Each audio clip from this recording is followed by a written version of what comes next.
కీర్తన గ్రంథములో నుండి 90వ కీర్తన 2వ వచనము నేను చదువుతాను. కీర్తన గ్రంథంలో నుండి 90వ కీర్తన 2వ వచనము నేను చదువుతాను. మీరందరూ కూడా బైబిల్లో ఫాలో అవ్వండి. కీర్తన గ్రంథంలో నుండి 90వ కీర్తన 2వ వచనము నేను చదువుతాను.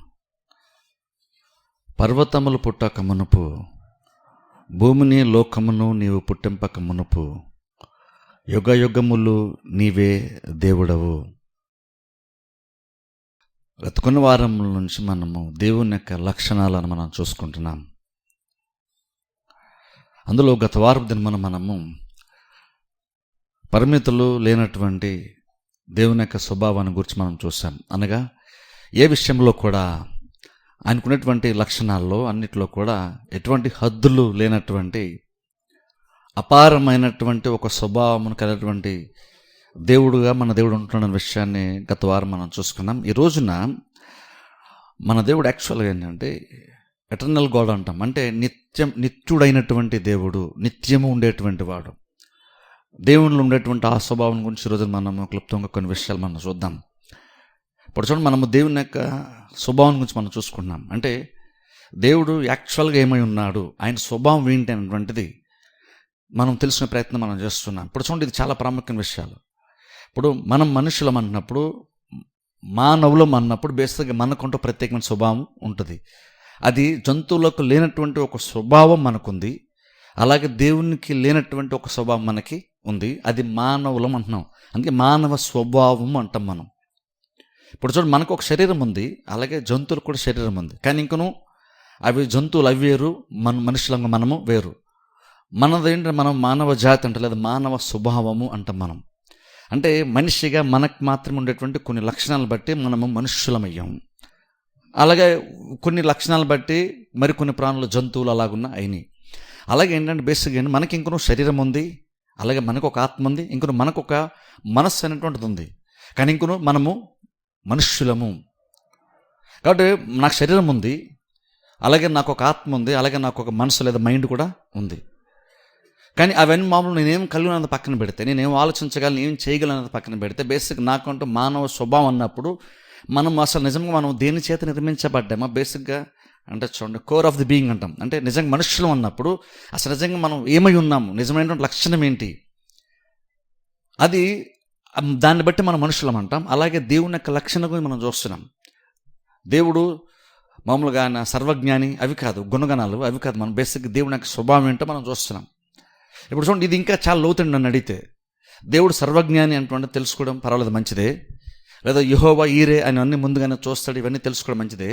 కానీ వాటికంటే ముందు అసలు నిజంగా మనం దేవుడు అంటున్నప్పుడు ఎలాంటి స్వభావాన్ని గురించి మనం మాట్లాడుతుంటే తెలుసుకోవడం చాలా ఇంపార్టెంట్. ఇప్పుడు చూడండి, ఇది విశ్వాసులు కనీసం గ్రహించవలసిన విషయాలు ఇవి. యాక్చువల్గా మనం ఏదో కొన్ని విషయాలు ఇప్పుడు మనం గురువారాలు తెలుసుకుంటున్నాం అంటే ఇదేదో బాగా లోతైన విషయాలని కాదు. యాక్చువల్గా చెప్పాలంటే అంటే బాగా క్రిస్టియన్లు బాగా లోతుగా పాతిపోయినటువంటి క్రిస్టియన్స్ లేదా బాగా అనుభవం ఉన్నటువంటి వాళ్ళు మాత్రమే తెలుసుకోగలిగేటువంటి కార్యాలను కాదు. యాక్చువల్గా ఇవేంటంటే ఇవన్నీ బేసిక్ ట్రూత్సే. అంటే కనీసం విశ్వాసి గ్రహించవలసిన విషయాలు ఇవన్నీ కూడా. ఇవేదో బాగా వాక్యంలో బాగా పండిపోయినటువంటి వాళ్ళు తెలుసుకోగలిగేటువంటి విషయాలు, వాళ్ళకి మాత్రమే అర్థం అవుతాయి, వాళ్ళు మాత్రమే తెలుసుకోగలరని కాదు. ఈ ప్రేరిత మనం గత 4 వారాలు మనం తెలుసుకుంటున్నాం. ఇవన్నీ కూడా ప్రతి విశ్వాసి కనీసము గ్రహించవలసిన విషయాలు ఇవన్నీ కూడా. ఎందుకంటే యేసుక్రీస్తు ఆరాధన గురించి మాట్లాడుతున్నప్పుడు సమరయ స్త్రీ గురించి, సమరయ స్త్రీతో యేసుక్రీస్తు మాట్లాడుతున్నారు. యాక్చువల్ ఆమె లైఫ్ సరిగ్గా లేదు యాక్చువల్గా. కానీ ఇంకను ఆమెలో చాలా ప్రాబ్లమ్స్ ఉన్నప్పుడు కూడా వాటి గురించి మాట్లాడకుండా క్రీస్తు యాక్చువల్గా దేవుడు ఏమై ఉన్నాడో యాక్చువల్ చెప్పే ప్రయత్నం చేశారు. బాగా లోతైనటువంటి విశ్వాసికి ఆ విషయాలు చెప్పలేదు. దేవుడు ఆత్మ అన్న విషయాన్ని యూదులకు, యూదా మతపద్ధులకు, ఇజ్రాయేల్ ప్రజలకు చెప్పలేదు. ఆ విషయాన్ని ఒక సమరయ స్త్రీతో మాట్లాడుతున్నారు యేసుక్రీస్తు.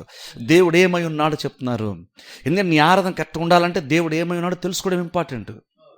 ఇప్పుడు మనం అనుకుంటామంటే ఆరాధన అనేటువంటిది నిజంగా క్రిస్టియన్స్గా మనం తెలుసుకోవాలి అనుకుంటాం.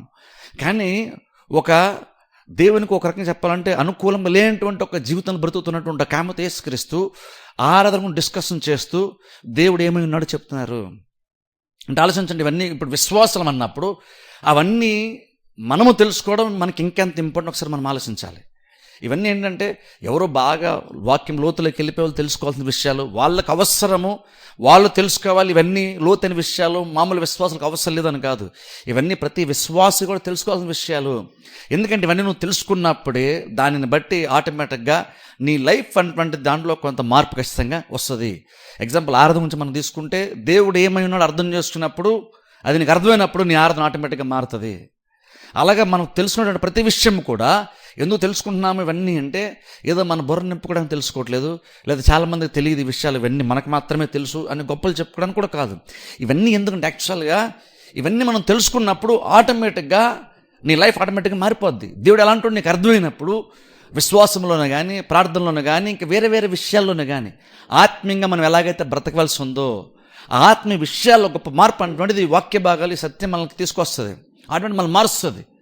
అందుకని ఇవన్నీ తెలుసుకోవడం చాలా చాలా ఇంపార్టెంట్. ఇవన్నీ అందరూ యాక్చువల్గా గ్రహించాల్సిన విషయాలే. ఎవరో కొంతమంది తెలుసుకోవాలని కాదు, యాక్చువల్గా అందరూ గ్రహించాల్సిన విషయాలు, అందరూ తెలుసుకోవాల్సిన విషయాలు. ఎందుకంటే నువ్వు దేవుని నమ్మని చెప్పినప్పుడు, నేను దేవుని నమ్మాను అన్నప్పుడు ఆ దేవుడు ఎలాంటోడో కూడా నీకు అర్థమయ్యి ఖచ్చితంగా తీరాలి. నేను దేవుని నమ్మానండి కానీ దేవుడు ఎలాంటోడో నాకు తెలియదంటే నీ విశ్వాసం సరైన బలమైన పునాది మీద లేదు అని అర్థం. ఎందుకంటే నువ్వు రక్షణ పొందిన దగ్గర నుండి చచ్చిపోయే వరకు, ఇవన్నీ చెప్పాలి, చచ్చిపోయిన తర్వాత కూడా ఇంక నువ్వు ఆయన దగ్గరికి వెళ్తావు నమ్మినప్పుడు ఆయన ఎలాంటి అర్థం చేసుకోవడం చాలా చాలా ఇంపార్టెంట్. అందుకే చూడండి, ఇవి యాక్చువల్గా మరి ఎంతమందికి వాక్యం యొక్క సీరియస్ని అర్థమవుతుందో తెలియదు కానీ ఇవి చాలా చాలా ఇంపార్టెంట్ అన్నాం కాదు. ఇవన్నీ బాగా లోతైనటువంటివి, ఎవరో కొంతమంది తెలుసుకుంటే సరిపోద్దని కాదు, ఇవి అందరూ తెలుసుకోవాల్సినటువంటి విషయాలు. ఎందుకంటే మనం దేవుని నమ్మామన్నప్పుడు మన దేవుడు ఎలాంటి వాడో తెలుసుకోవడం చాలా చాలా ఇంపార్టెంట్. అన్నీ చూడండి, స్టార్టింగ్లో చెప్పిన చూసారు, దేవుడు తను తాను బయలుపరచుకుంటే తప్ప ఇవన్నీ మనకు అర్థము కాదు. ఇవన్నీ ఏదో నేను చెప్పేస్తున్నాను, నాకు అర్థమైపోయినాయి, నేను చెప్పేస్తున్నాను, నేను చెప్తాను కాబట్టి మీకు అర్థమైపోతాయి అని కాదు. మీకు అర్థం అవ్వాలన్నా, నాకు అర్థం అవ్వాలన్నా సరే, ఎవరికైనా సరే దేవుడు బయలుపరచుకుంటేనే అర్థమవుతుంది. దేవుడు తను తాను బయలుపరచుకోవాలి. తను మనకు అర్థమయ్యేటట్టుగా పరిశుద్ధాత్మ దేవుడు ఆయన మనకి ఎక్స్ప్లెనేషన్ చేయాలి, ఆయన మనం వివరించాలి, సత్యాన్ని ఆయన మనకి బయలుపరచాలి. ఆయన బయలుపరిస్తే మాత్రం సరిపోదు, నువ్వు కూడా వినేటప్పుడు మనం కూడా ఏదైతే మనం విని అర్థం చేసుకుని గ్రహించగలిగేటువంటి సామర్థ్యత దేవుడు మనకి ఇచ్చాడు, ఈ మనసు అనేటువంటిది ఆలోచించగలిగే శక్తి అయితే దేవుడు మనకి ఇచ్చాడు, దాన్ని కూడా మనం 100% యూజ్ చేయడం చాలా చాలా ఇంపార్టెంట్. ఏదో దేవుడు బయలుపరిస్తే నాకు అర్థమైపోద్ది అనుకుంటే కాదు, దేవుడు బయలుపరుస్తాడు నీకు అర్థమైనప్పుడు నువ్వు కూడా చాలా ఏకాగ్రత దీని మీద పెడితేనే నీకు విషయాలు అర్థమవుతాయి. దేవుడు బయలుపరిచే ప్రయత్నం చేసినా నువ్వు కనుక దీని మీద మైండ్ పెట్టకపోతే నీకు అర్థం కాదు. అలాగే నువ్వు ఒక్కడో మైండ్ పెట్టేసినంత మాత్రాన దేవుడు బయలుపరచకపోతే నీకు అర్థం కాదు. ఈ రెండు ఒకసారి జరగాలి. దేవుడు బయలుపరచడము జరగాలి, అదే టైంలో నువ్వు కూడా దేవుడు బయలుపరిచేటప్పుడు నువ్వు కూడా ఆయన బయలుపరిచే ప్రతి విషయంను అర్థం చేసుకోవడానికి ఏదైతే నువ్వు చూసి విని అర్థం చేసుకోగలిగేటువంటి సామర్థ్యం దేవుడు మనకి ఇచ్చాడో దాన్ని కూడా నువ్వు 100% యూజ్ చేసినప్పుడే, దాన్ని కూడా మనం 100% పనిలో పెడితేనే ఈ విషయాలు మనకు అర్థము అవుతాయి. అదని చూడండి, ఇప్పుడు నేను కొన్ని విషయాలు తెలుసుకున్నా దీన్ని ఎక్స్ప్లెయిన్ చేయడం చాలా చాలా కష్టం. ఎందుకంటే ఇది మనకంటే ఉన్నతమైనటువంటి దేవుని గురించి మనం మాట్లాడుతున్నాం, ఎక్స్ప్లెయిన్ చేస్తున్నాం, తెలిసిన ప్రయత్నం మనం చేస్తున్నాం. అప్పుడు బోధించే నేనైనా వినే మీరైనా సరే, బోధించడానికి నాకు సామర్థ్యం అవసరం దేవుని దగ్గర నుండి, వినటువంటి మీకు కూడా సామర్థ్యము అవసరం. ఈ రెండు కరెక్ట్గా జరిగితేనే మనం దేవుని సరిగ్గా అర్థం చేసుకోగలుగుతాం. ఈ రెండింటిలో ఏ ఒక్కటి మిస్ అయినా మనం దేవుని యాక్చువల్గా మనం సరిగ్గా అర్థము చేసుకోలేం. ఎందుకంటే ఇది మన దేవుని యొక్క స్వభావంగా మనం మాట్లాడతాం, ఆయన ఏమైనా తెలిసిన ప్రయత్నం చేస్తాం, ఇది మనకు అంత ఈజీగా అర్థము కాదు. అందుకనే చెప్తున్నాను చూడండి, ఇది విన్నా మరలా వినడం చాలా ఇంపార్టెంట్. ఇది వినేటప్పుడు కూడా దేవుని మీద ఆధారపడ్డ అందుకంత ఇంపార్టెంట్. ఏదో నేను నిలబడి ఇక్కడ చెప్పేస్తే మీకు అర్థమైపోద్దని పొరపాటును అనుకోకండి. ఎవరికి దేవుని గురించి అందరికీ అర్థమయ్యేలాగా అంత వివరంగా వివరించగలిగే సామర్థ్యం ప్రపంచంలో ఎవరికి ఉండదు. ఎందుకంటే మనం ఎవరు మనుషుల గురించో వేరే ఏదో ఒక కార్యం గురించి మాట్లాడలేదు, మనం అక్షరాల సృష్టికర్త గురించి మాట్లాడుతున్నాం. సృష్టింపడినటువంటి మనము, సృష్టికర్త గురించి మనం మాట్లాడుతున్నాం. అప్పుడు సృష్టికర్త గురించి సృష్టి వివరించాలంటే చాలా కష్టపడాలి. అర్థం చేసుకోవాలంటే సృష్టికర్తను అర్థం చేసుకోవాలి. సృష్టి చాలా కష్టపడితేనే దేవుడు మనకు అర్థము కాడు. అందుకనే చూడండి, ఫిజికల్గా కూడా మనం చాలా ప్రిపేర్ అవ్వాలి. భౌతికంగా మన వైపు మనం బాగా సిద్ధపడాలి. ఆత్మీయం కూడా దీని మీద మనం డిపెండ్ తప్పే విషయాలు మనకు అర్థము కావు. లేదంటే ఏదో చెప్పారు, ఏదో పలానా అంశం ఏదో చెప్పారు అనుకుంటాం, కానీ నిజంగా మన ఆత్మని అంత బలపరుస్తుందో కొన్ని సందర్భాలు మనకు కూడా అర్థం కాదు. దేవుడు కనుక నీకు బయలుపరచకపోతే, దేవుడు నీకు ప్రధాన బోధకుడు అవ్వకపోతే ఈ విషయాలు మనం సరిగ్గా గ్రహించవలసినట్టుగా మనం గ్రహించలేం. ఎందుకంటే ఇవి అంత లోతైనటువంటి కార్యాలు. సరే, ఇక్కడ మనం చూస్తే ఇక్కడ దేవుని గురించి మాట్లాడుతూ చూడండి, 2వ వచనంలో అక్కడ చూస్తే, పర్వతములు పుట్టక మునుపు, భూమిని లోకమును నువ్వు పుట్టింపక మునుపు, యుగ యుగములు నీవే దేవుడవు. చూడండి, అక్కడ ఉంది చూసారన్నమాట, యుగ యుగములు నీవే దేవుడవు. ఇక్కడ యుగ యుగములు అన్న మాట వచ్చిందంటే బేసిక్ యుగ యుగములు అంటే అర్థం ఏంటంటే ప్రతి యుగములు అని అర్థం, ప్రతి యుగానికి అని అర్థం. మనం ఒక యుగంలో జీవిస్తాం, మరలా మన ముందు కొంతమంది వేరొక యుగంలో జీవించారు, వేరే కాలంలో జీవించారు. తర్వాత మనం వెళ్ళిపోతాం, మన తర్వాత కొంతమంది ఉంటారు, వాళ్ళు వేరే యుగంలో వేరే కాలంలో కొంతమంది జీవిస్తారు. ఇలాగా ప్రపంచం అనేక తరాలను చూస్తూ వస్తుంది. సమయం అటువంటిది, ప్రపంచం అనేక తరాలను చూస్తూ వచ్చింది. కానీ బైబిల్లో చెప్తున్నటువంటి మాట ఏంటంటే యుగ యుగములు నీవే దేవుడవు. అంటే ఒక రకంగా యుగ యుగములు వచ్చింది, కానీ యాక్చువల్ అర్థం ఏంటంటే ఏదో మనం ఒక యుగంలో ఉంటాం, దేవుడు కొన్ని ఎక్కువ యుగాల్లో ఉంటాడని కాదు. అంటే నిత్యము నువ్వు ఉండేటువంటి వాడు అని అర్థం. యుగ యుగములు అంటే అర్థం ఏంటంటే నువ్వు శాశ్వతంగా ఉండేటువంటి వాడవు అంటే రకంగా చెప్పి నిత్యము ఉండేటువంటి దేవుడు, నిత్యుడైనటువంటి దేవుని గురించి మనం తెలుసుకుంటున్నాం. మన దేవుడు ఎలాంటి వాడు? నిత్యుడు అని బైబిల్ మనం చూస్తున్నాం. ఇక్కడ చూడండి, ఇది మోషే రాశాడు విషయాన్ని, ఈ కీర్తన మోషే రాశాడు. ఇప్పుడు చూడండి, గమనించండి. మామూలుగా నేను ఎప్పుడు చెప్తాను, మరొకసారి జ్ఞాపకం చేస్తాను. వీళ్ళు దేవుని గురించి కొన్ని రాస్తున్నప్పుడు, మన దేవుని గురించి మన దేవుడు ఎలాంటి రాస్తున్నప్పుడు వాళ్ళు అలా రాయడానికి వాళ్ళని ప్రేరేపించిన కార్యం ఏంటో తెలుసుకోవడం చాలా ఇంపార్టెంట్. ఇప్పుడు చూడండి, బైబిల్లో మనం క్రిస్టియన్గా ఆల్రెడీ చిన్నప్పటి నుండి ఎంతో కొంత అక్కడక్కడ కొన్ని వచనాలు తరచుగా, అంటే బైబిల్ మనం హ్యాండిల్ చేస్తున్నాం. ఆ బైబిల్ చిన్నప్పుడు బహు చర్చ తీసుకెళ్తున్నాం. బైబిల్ మనకు పెద్దగా కొత్త కానప్పుడు, బైబిల్ చదవటం మనకు కొత్త కానప్పుడు, లేదా బైబిల్ గురించి ఎవరు చదువుతున్న వినడం కొత్త కానప్పుడు మనం ఏంటంటే అది క్యాజువల్గా ఎవరో కొన్ని విషయాలు రాసేసారు అనుకుంటాం, వాళ్ళకి అది అనిపించింది రాసేసారు అనుకుంటాం. కానీ మోషే అసలు అలాగెందుకు రాశాడో మనం ఆలోచించాలి. ఈ మోషేకి రాయడానికి వేరేది ఇంకేమీ లేదా, ఇలాగెందుకు రాశాడు? అక్కడ చూడ మోషే ఏమంటున్నాడు, పర్వతములు పుట్టక మునుపు, భూమిని లోకము నీవు పుట్టింపక మునుపు యుగ యుగములు నీవే దేవుడవు. అక్కడ నువ్వు ఉన్నావు అంటే నువ్వే దేవుడు అంటున్నాడు. అంటే నువ్వు దేవుడు అన్న విషయం చెప్తున్నాడు. అది మాత్రమే కాదని ఆ దేవుడు ఎన్ని తరాలకు సంబంధించిన వాడికి చెప్తున్నాడు. కాల వ్యవధి గురించి మాట్లాడుతున్నాడు మోషే. ఇప్పుడు అసలు ఫస్ట్ ఆఫ్ ఆల్ దేవుడి గురించి ఆలోచించేటప్పుడు మోషే అలా ఎందుకు ఆలోచించాడు, లేదా దేవుడు అలా ఎందుకు బయలుపరుచుకున్నాడో మనం ఆలోచించాలి. కొన్నిసార్లు మనం క్యాజువల్ చదువుకుంటూ వెళ్ళిపోతాం. కానీ అసలు వాళ్ళు అలాగెందుకు రాయాలి, నువ్వు దేవుడు అంటే సరిపోద్ది కదా. పర్వతాలు పుట్టక మునుపు, లేదంటే ఆకాశాలు పుట్టక మునుపు నువ్వు వాటిని సృష్టించేవు అని చెప్తున్నాడు. అంటే అదంటే వాటికంటే ముందు నువ్వు ఉన్నావు అని చెప్తున్నాడు. ఇప్పుడు చూడండి, పర్వతాలు అన్నాడు. బేసిక్గా మనం దేని గురించి మాట్లాడతామంటే బైబిల్లో చూడండి, పర్వతాలు తలన మెట్టలు తత్తరన నా కృప నిన్ను విడిచి పోదు. దేవుడు ఇలాంటి మాటలు చెప్పినప్పుడు బేసిక్ ఎందుకు ఆ మాట చెప్తున్నాడంటే, ఆ రోజులు ఏంటంటే పర్వతములు అని సంబోధిస్తున్నప్పుడు, పర్వతాలు తొలగిపోయినా మెట్టలు తత్తరిలు అన్నప్పుడు బేసిక్ ఏం చెప్తానంటే, పర్వతాలు అంటే ఆ రోజు పర్మనెంట్గా ఉండేటువంటివి అని అందరూ నమ్మేవాళ్ళు. పర్వతాలు అనగానే ఆ రోజు ఆ బైబిల్ కాలంలో సంగతి చెప్తున్నాను. వాళ్ళకు ఉండేటువంటి ఒక ఆలోచన ఏంటంటే, వాళ్ళు ఏదైనా ఒక స్థిరమైనటువంటి ఒక దాని గురించి, అది స్థిరంగా ఉంటుంది, అది కొంచెం కూడా అటుగాని ఇంచు కూడా అటు జరగదు, దాని పొజిషన్ మారదు, ఎప్పుడు ఒకేలాగా ఉంటుంది, ఒకే చోటు ఉంటుంది. అది ఎప్పుడు నువ్వు ఈరోజు చూడు, రేపు చూడు, ఇంకో సంవత్సరం తర్వాత చూడు, అది ఎప్పుడు అలాగే ఉంటుంది అని ఏదన్నా వివరించాల్సి వస్తే, అది ఇలాగే ఉంటుంది మారదు అని వివరించాల్సి వస్తే వాళ్ళు ఆ రోజుల్లో ఏంటంటే పర్వతముతో పోల్చేవాళ్ళు. ఎందుకంటే అది ఎప్పటికీ మారదు కాబట్టి. ఆ రోజుల్లో పర్వతాన్ని వాళ్ళు ఏమీ చేయలేరు కాబట్టి, పర్వతం స్థిరమైనది అని దేని గురించి పోల్చి మాట్లాడాలంటే పర్వతంతో పోల్చేవాళ్ళు. అందుకనే దేవుడు కూడా మనుషులతో మాట్లాడుతూ వాళ్ళకి అర్థమయ్యే భాషలో ఏం చెప్పేవాడంటే, ఓల్డ్ టెస్టమెంట్లో పర్వతములు తొలగిన మెట్టలు తత్తరిన నా కృప నిన్ను విడిచిపోదు. అంటే నువ్వు పుట్టిన దగ్గర నుండి బహుశా నువ్వు నివసించేటువంటి చోట కొన్ని పర్వతాలు నువ్వు చూస్తుంటావు.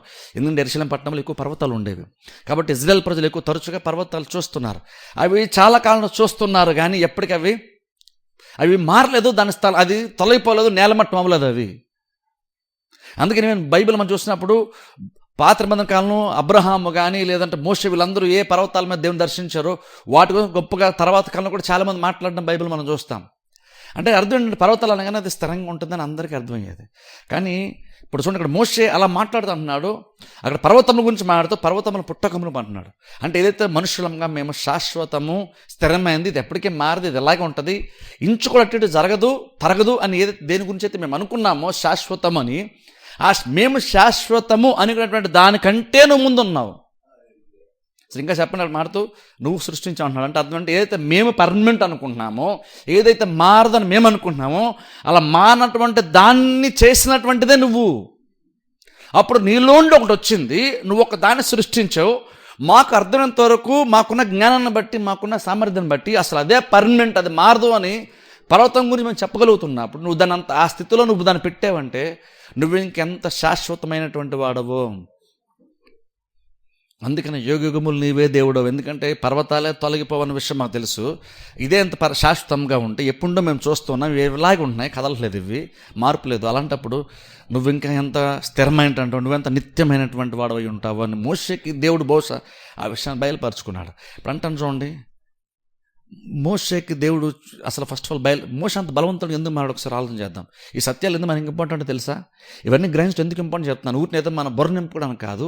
యాక్చువల్లీ ఇది మన లైఫ్ని, మనం ఆలోచించే విధానాన్ని, కొన్ని కార్యాలు మనం చేసే విధానాన్ని, ఈ వాక్య భాగాలు అంటే దేవుడు ఎలా అంటాడో అర్థం చేసుకున్నప్పుడు ఆటోమేటిక్గా నీ ఆలోచన విధానము, నువ్వు జీవించే విధానము, నువ్వు కార్యం జరిగించే విధానం కూడా ఆటోమేటిక్ మార్పు వచ్చేస్తుంది. ఎగ్జాంపుల్ మోషేని చూడండి. మోషే పుట్టిన తర్వాత పసివాడుగా ఉన్నప్పుడు ఫరో యొక్క భవనంలో పెరిగాడు. కొంచెం పెద్దవాడు అయిన తర్వాత అన్ని గ్రహించిన తర్వాత ఒక ఐగుప్తుని సైనికుని చంపేశాడు. తర్వాత బయటకు వచ్చేసాడు, పారిపోయాడు. చాలా కాలం అక్కడ చూడండి భయపడిపోయి, యాక్చువల్గా అక్కడ బిల్డింగ్ ఎందుకు వదిలేసాడు, ఐగుప్తు ఎందుకు వదిలేసాడంటే భయపడ్డాడు. ఫరో ఏమని చేస్తాను భయపడి దూరంగా ఎక్కడికో వెళ్ళిపోయాడు. చాలా కాలం అక్కడ ఉన్నాడు. ఓ రకంగా చెప్పాలంటే అండర్ గ్రౌండ్ ఉన్నాడని చెప్పొచ్చు, అంటే దాక్కున్నాడని చెప్పొచ్చు, ఎవరికి తెలియకుండా సైలెంట్గా దాక్కున్నాడని చెప్పొచ్చు ఓ రకంగా. అలా ఉన్న టైంలో సడన్గా ఒక రోజున గొర్రెలు కాచుకున్నప్పుడు దేవుడు దర్శించాడు మోషేని. ఆ మండుచున్న పొదలు అక్కడ దర్శించాడు. ఆ తర్వాత చూడండి, ఒకసారి ఎప్పుడైతే దేవుణ్ణి మోషే దర్శించడం స్టార్ట్ చేశాడో, లేదంటే దేవుడు మోషేకి కొన్ని విషయాలు బయలుపరచుకోవడం స్టార్ట్ చేశాడో, అప్పటి నుంచి మోషేకి లైఫ్ ఎంత బలంగా మారిపోయింది తెలుసా? ఎంత బలంగా మారిపోయిందంటే, ఏ వ్యక్తి చూసి భయపడి పారిపోయి చాలా కాలం దూరంగా ఉన్నాడో, దేవుని దర్శించిన తర్వాత మరలా అదే వ్యక్తి దగ్గరికి వెళ్ళాడు. అది కూడా దేనికి వెళ్ళి, జస్ట్ మనిషిని ఫేస్ చేయడానికి కాదు, ఆ ఫరో రాజ్యం యొక్క అధికారమును ఛాలెంజ్ చేయడానికి వెళ్ళాడు. ఒక్కడికి వెళ్ళాడు. నిజంగా అంత మార్పు ఎలా వచ్చేసింది మోషేకి? ఎలా వచ్చింది అంటే, మధ్యలో ఏం జరిగింది మోషేకి? నార్మల్ గొర్రెలు కాసుకుంటూ క్యాజువల్ పనే చేసుకుంటున్నాడు. దానివల్ల మనిషి ఎలా మారిపోతాడు? ఫరో బిల్డింగ్ ఉన్నప్పుడే లేనటువంటి ధైర్యము గొర్రెలు కాసుకుంటూ ఎలా వచ్చేస్తుంది? ఆయన రొటీన్గా చేస్తున్నటువంటి పనిలో నుంచి ఆ బలము, ఆ ధైర్యం రాలేదు మోషేకి. ఎందులోంచి వచ్చింది ఆ ధైర్యం? అంత ధైర్యం ఎలా వచ్చింది? పారిపోయినటువంటి ఎవరిని చూసైతే పారిపోయాడో మరలా అదే వ్యక్తి దగ్గరికి అధికారపూర్వకంగా వెళ్ళి ఎలా మాట్లాడుతున్నా, ఆ ప్రజల్ని పోనిమ్మ విడిపించి ఆ ధైర్యంగా ఫరోకి ఇష్టం లేనటువంటి ఒక డైలాగ్తో వెళ్ళాడు అక్కడికి, ఒక స్టేట్మెంట్తో వెళ్ళాడు అక్కడికి. తరతరాలు 400 సంవత్సరాలు ఫరో రాజ్యం ఇజ్రాయెల్ ప్రజలను బందీలుగా ఉంచితే 400 సంవత్సరాల తర్వాత ఇప్పుడు మోషే వెళ్ళి నా ప్రజలను పోనమ్మ విడిపించని ఛాలెంజ్ చేస్తున్నాడు ఫరోని. ఏం జరిగింది? మోషేకి ధైర్యం ఎలా వచ్చింది అంటే, ఆ మధ్యలో అప్పుడప్పుడు దేవుడు మోషేని దర్శిస్తూ దేవుడు మాట్లాడుతూ వచ్చాడు. అలాగే దేవుడు దర్శిస్తూ మాట్లాడుతూ వచ్చాడు కాబట్టి అందులో ఒక విషయం ఇక్కడ మనం చూస్తున్నాం. మోషే కూడా దేవుని గురించి ఒక విషయం అర్థమైంది. ఏం అర్థమైందంటే అన్నాడు, మన దేవుడు ఎలా అంటాడు అంటే యుగయుగములు ఉండేటువంటి దేవుడు అంటూ. రకంగా చెప్పాలంటే ఇజ్రాయేల్ ప్రజలు ఐగుప్తు రాజ్యం, మోషే పాయింట్ ఆఫ్ వ్యూలో మనం చూస్తే నేను అనుకుంటాను ఈ మాట చెప్తున్నాడు. మోషేకి మైండ్లో ఏముండొచ్చు అంటే, ఇజ్రాయెల్ ప్రజలు 400 సంవత్సరాలు బానిసలుగా ఉన్నారు. 400 సంవత్సరాలు అంటే చాలా కాలం యాక్చువల్గా చెప్పాలంటే. కానీ ఇజ్రాయెల్ ప్రజలు ఐగుప్తుకు బానిస వెళ్ళక మునిపోయి ఇంక నువ్వు దేవుడు ఉన్నాడు, ఆ తర్వాత కూడా దేవుడు ఉన్నాడు, దేవుడు ఎప్పటికీ ఉంటాడు. రాజులు మారిపోతారు, రాజ్యాలు మారిపోతాయి, పరిస్థితులు మారిపోతాయి, పరిపాలించే వాళ్ళు మారిపోతారు, పరిపాలన మారిపోద్ది, పరిపాలకులు మారిపోతారు, రాజులు మారిపోతారు, అన్నీ మారిపోతాయి. ఈవెన్ పర్వతాలైనా మారిపోవచ్చేమో. కానీ మన దేవుడు మాత్రం ఎప్పుడు మారడు. యుగయుగములు మన దేవుడు అలాగనే ఉండేటువంటి వాడు. ఆయన ఎప్పటికీ మారడు. ఆయన జస్ట్ మారడు అని కాదు, ఆయన ఎప్పటి నుంచి ఉంటున్నాడు దాని స్పెసిఫిక్ మనం చూస్తున్నాం ఈరోజు. ఆయన ఎప్పుడు మారడు అని కాదు, ఆయన ఎంతకాలం నుంచి ఉంటున్నాడు. ఆయన బేసిక్ నేచర్ ఏంటంటే ఆయన ఎప్పుడు ఉండేటువంటి వాడు. అది ఇక్కడ మోషే చెప్తున్నాడు. యుగయుగములు అంటే అర్థం అంటే ఎప్పుడు నువ్వు ఉంటావు. టైమ్స్ మారిపోతుంటాయి, కాలాలు మారిపోతుంటాయి. ఆ కాలాలను బట్టి మనుషులు వస్తూ ఉంటారు, వెళ్ళిపోతుంటారు. కానీ నువ్వు మాత్రం ఇప్పుడు ఒకేలాగా ఉంటావు. ఇప్పుడు అన్న చూడండి, ఈ సత్యాలు ఎందుకని నిమ్మనన్నా అంటే చూడండి, అవి తెలుసుకున్నాడు కాబట్టి మోషేకి ధైర్యం వచ్చింది అంటున్నాను.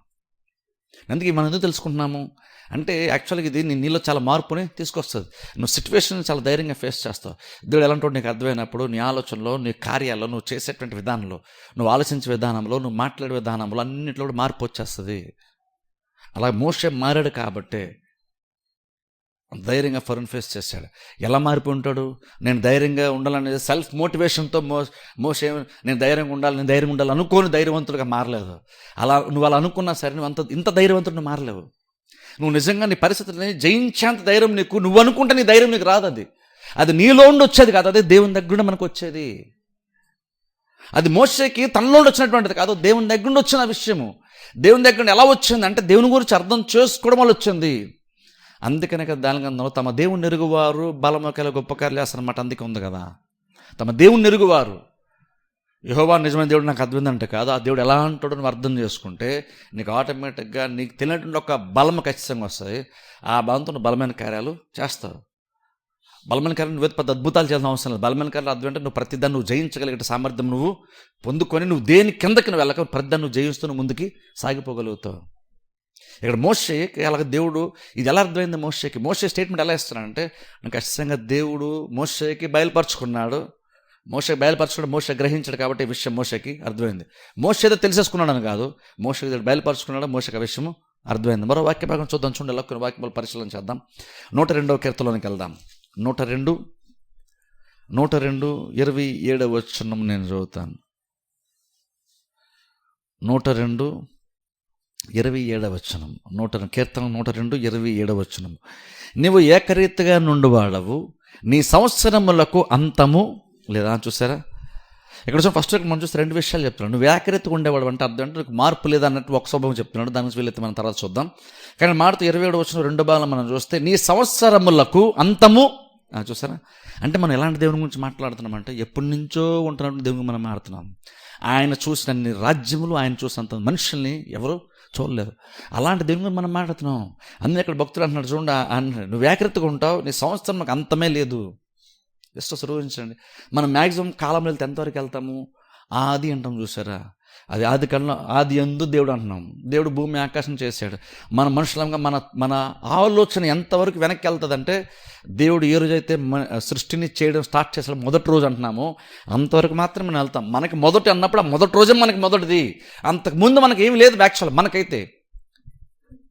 కానీ ఆ మొదటి దినాన్ని మనకి కాలాన్ని, మొదటి గడియని, మొదటి క్షణాన్ని స్టార్ట్ చేసిందే మన దేవుడు. ఆయన స్టార్ట్ చేసినట్టు అంతకంటే ముందే దేవుడు ఉన్నాడు. అదే ఇక్కడ భక్తుడు మాట్లాడుతున్నాడు, నీ సంవత్సరం అసలు అంతమే లేదు.